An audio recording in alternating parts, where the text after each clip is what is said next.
BTech computer science engineering और MSc computer science, आखिर इन दोनों कोर्सेज में क्या फर्क है? क्या दोनों की वैल्यू सॉफ्टवेयर इंडस्ट्री में बराबर है या फिर BTech computer science engineering better है एमएससी कंप्यूटर साइंस से? आपकी एजुकेशनल क्वालिफिकेशन, करियर प्रेफरेंसेस और बजट के हिसाब से कौन सा कोर्स आपके लिए बेस्ट रहेगा? तो अगर आप सभी के क्वेश्चंस है तो बीटेक फंडास बाय सनस्टोन का आज का ये वीडियो आप सभी के लिए एकदम डाउट क्लियरिंग होने वाला है, क्योंकि आज हम डिटेल में कंपेयर करने वाले हैं BTech CSC versus MSc CS जैसे कोर्सेज को। हेलो एवरीवन, मेरा नाम है रोहित, मैं हूं एक बीटेक कंप्यूटर साइंस इंजीनियर। मुझे है 10 से ज्यादा सालों का एक्सपीरियंस टॉप एमएनसी जैसे कि डिलॉयट, इन्फोसिस, टीसीएस, इन सभी के साथ काम करने का। तो अपने इस एक्सपीरियंस के बेसिस पे मैं आप सभी को अच्छे से गाइड करने की कोशिश करूंगा। तो अगर आप चैनल पर नए हैं तो चैनल को सब्सक्राइब कर लें। अगर आपको वीडियो पसंद आता है तो इसे लाइक और शेयर करना बिल्कुल ना भूलें। तो बिना किसी तरीके स्टार्ट करते हैं आज के इस बहुत ही इंटरेस्टिंग वीडियो को।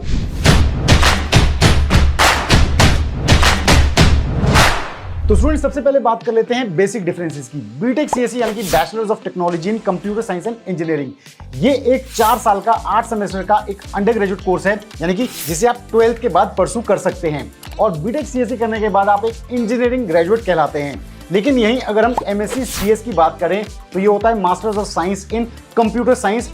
ये एक 2 साल का 4 सेमेस्टर वाला पोस्ट ग्रेजुएट कोर्स है। इसे करने के बाद आप एक पोस्ट ग्रेजुएट कहलाते हैं। तो यहाँ पे अगर हम देखें तो एमएससी सीएस जो है वो educational qualification wise BTech CSC से ऊपर है, क्योंकि ये एक पोस्ट ग्रेजुएट कोर्स है। तो डेफिनेटली आपको एमएससी सीएस करने के लिए पहले अंडर ग्रेजुएट कोर्स करना रहेगा, जैसे कि बीसी हो गया, बीएससी हो गया। तो ऐसे कोर्सेज आपको करने रहेंगे। और हाँ, ये बात भी जरूर है कि बीटेक सीएससी करने के बाद आप एमएससीएस जैसा कोर्स कर सकते हैं। अब जान लेते हैं कि करिकुलम वाइज ये दोनों कोर्सेज कैसे डिफरेंट हैं।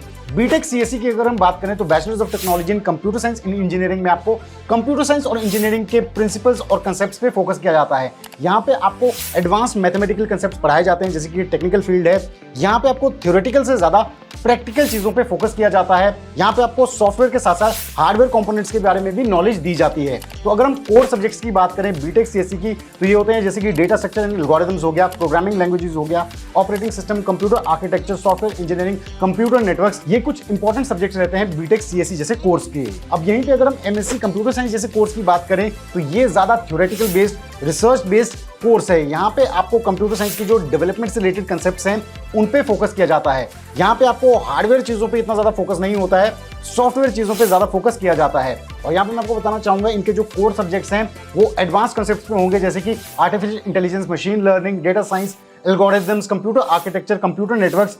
इन सभी की इन डेप्थ नॉलेज आपको एमएससी सीएस जैसे कोर्स में दी जाती है। यानी कि ये ज्यादातर थ्योरेटिकल बेस्ड कॉन्सेप्ट है। और बीटेक सीएससी की अगर हम बात करें तो वहां पे ज्यादा प्रैक्टिकल चीजों पे फोकस किया जाता है। यहाँ पे मैं आपको बताना चाहूंगा कि बीटेक सीएससी को अगर एमएससी सीएस से अगर हम कंपेयर करें तो बीटेक सीएससी ज्यादा टाइम एफिशिएंट कोर्स है, क्योंकि यहाँ पे आपको टोटल 4 साल ही देने होते हैं और आपकी इंजीनियरिंग डिग्री कंप्लीट हो जाती है। लेकिन एमएससी सीएस को अगर आपको करना है तो अंडर ग्रेजुएट कोर्स और एमएससी सीएस को मिला के यहाँ पे आपको टोटल 5 साल देने होते हैं, यानी कि 1 साल ज्यादा देना होता है बीटेक सीएससी के मुकाबले।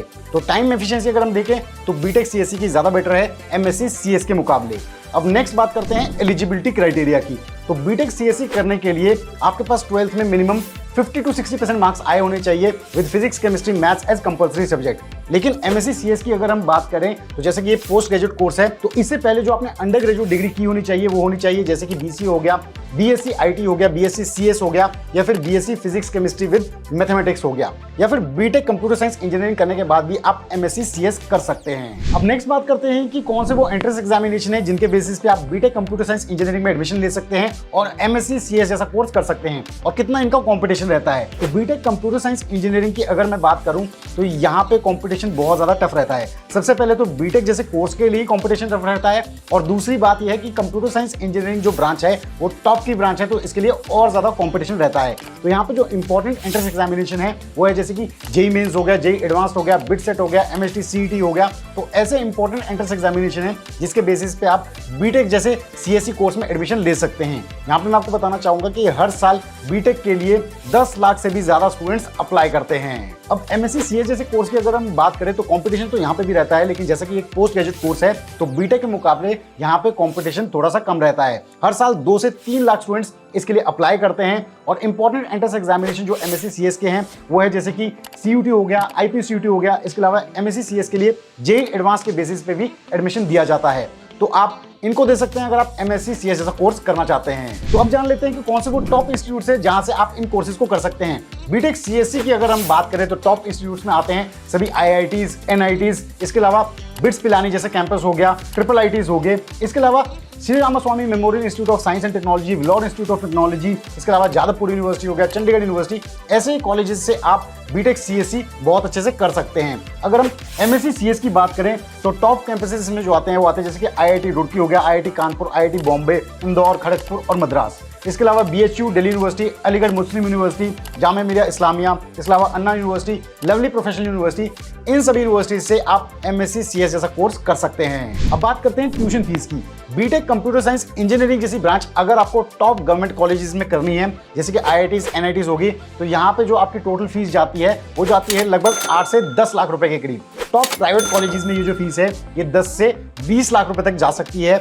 एवरेज कॉलेजेस में ये फीस लगभग 5 से 8 लाख रुपए के करीब रहती है। और MSc CS की अगर हम बात करें तो टॉप गवर्नमेंट कॉलेजेस में ये फीस होती है लगभग 3 से 6 लाख रुपए के करीब पूरे 5 सालों के लिए, अंडर ग्रेड और पोस्ट ग्रेड मिला के, और टॉप प्राइवेट कॉलेजेस में 5 से 8 लाख रुपए के करीब। अब बात करते हैं पैकेजेस और प्लेसमेंट्स की, यानी कि बीटेक CSE स्टूडेंट्स के और MSc CS स्टूडेंट्स के कितने पैकेजेस लगते हैं, एवरेज और हाईएस्ट। यहाँ पे मैं आपको बताना चाहूंगा कि अगर आप टॉप कॉलेजेस से बीटेक CSE करते हैं तो आपका जो एवरेज पैकेज आता है यानी कि IITs और NIT से ये जाता है लगभग 10 से 15 लाख रुपए के करीब।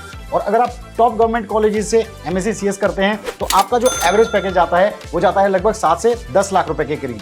और अगर हम एवरेज कॉलेजेस की बात करें तो बीटेक CSE का जो पैकेज आता है वो जाता है लगभग 5 से 8 लाख रुपए के करीब, और MSc CS का जाता है लगभग 4 से 7 लाख रुपए के करीब। अब नेक्स्ट बात करते हैं जॉब प्रोफाइल्स की।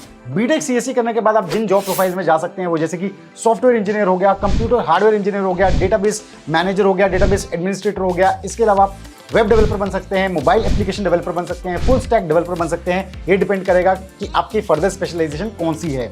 नेक्स्ट अगर हम MSc CS की बात करें तो जो पॉपुलर जॉब प्रोफाइल्स जिनमें आप जा सकते हैं वो जैसे कि software quality analyst, software validation engineer, software test engineer, software configuration engineer, तो इन फील्ड्स में आप इन जॉब प्रोफाइल्स में जा सकते हैं। अब हायर स्टडीज की अगर हम बात करें तो बीटेक कंप्यूटर साइंस इंजीनियरिंग करने के बाद आप MBA भी कर सकते हैं, आप MTech भी कर सकते हैं, आप MC भी कर सकते हैं और MSc CS जैसे कोर्सेज भी कर सकते हैं। और अगर हम MSc CS की बात करें तो इसके बाद आप PhD कर सकते हैं या फिर MTech के लिए भी आप एलिजिबल होते हैं। तो स्टूडेंट्स ये थे वो सभी पॉइंट्स जिसके बेसिस पे हमने डिफरेंशिएट किया बीटेक कंप्यूटर साइंस इंजीनियरिंग को MSc कंप्यूटर साइंस से। तो आई होप आप सभी ने इन सभी इंपॉर्टेंट पॉइंट्स को नोट कर लिया होगा और आज का ये वीडियो आप सभी के लिए बहुत ज्यादा इंफॉर्मेटिव रहा होगा। तो सच में अगर आपके लिए आज का ये वीडियो इंफॉर्मेटिव रहा है तो जरूर से लाइक करें, शेयर करें और चैनल को सब्सक्राइब करना बिल्कुल ना भूलें। तो बीटेक फंडामेंटल्स संस्टोन पे हम जल्द लेके आएंगे एक और ऐसा ही डाउट क्लियरिंग वीडियो। तब तक आप सभी अपना ध्यान रखें। Stay tuned, stay safe and believe in you.